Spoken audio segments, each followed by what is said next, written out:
अस्सलाम वालेकुम my YouTube family, कैसे हैं आप सब। इंशाल्लाह आप सब ठीक होंगे, मज़े में होंगे। सर्दियों की आमद है और इस वजह से फ़िश तो हर घर में बनेगी, जो कि मैं अपना तरीका आपको बताने जा रही हूँ। बहुत मज़े की मेरी फ़िश बनती है। ये मेरे पास तकरीबन 5 किलो रहू है।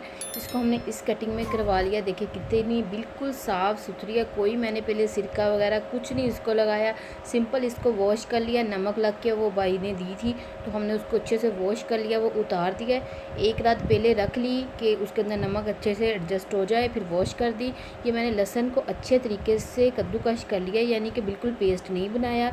1 चम्मच ज़ीरा पाउडर, 2 चम्मच दादड़ मिर्च, पिसा धनिया, लाल मिर्च, हल्दी और 1 चम्मच गरम मसाला। ये चाट मसाला मेरा थोड़ा काला सा था।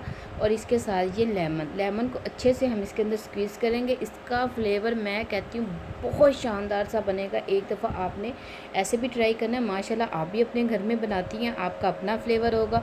आप प्लीज़ ऐसे भी ट्राई कीजिएगा। ये देखिए मैंने इसको अच्छे से मिक्स कर लिया है। अब मिक्स करने के बाद मैं सारी फ़िश के ऊपर इसको अच्छे से कोट कर रही हूँ।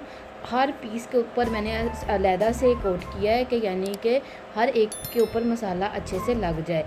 फिर इसको मैंने अच्छे से कोट करने के बाद एक जार में डाल के फ्रिज में रख लिया।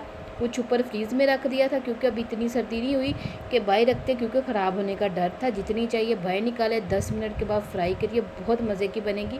लेकिन इसकी फ़्राई का एक प्रोसीजर मेरा डिलीट हो गया, जो कि इसके ऊपर जब भी फ्राई करना है मैदे को इसके ऊपर बस ही ड्राई प्लेट में रख के पीस के ऊपर रख के मैदा कोट करके और फिर फ्राई करना है। इससे हमारे मसाले सेपरेट नहीं होंगे। आप खुद देख सकती हैं कितनी मज़े की बनी, और मसाले भी सारे ऊपर ही लगे हुए हैं। अच्छी अच्छी वीडियो देखने के लिए आपने मेरे चैनल को ज़रूर लाइक करना है, शेयर करना है, सब्सक्राइब करना है, ट्राई ज़रूर करना। बहुत मज़े की ये फ़िश बनेगी, आप खुद हैरान रह जाएंगी कि कैसी ये लाजवाब सी फ़िश बनी है। Thanks for watching. अल्लाह।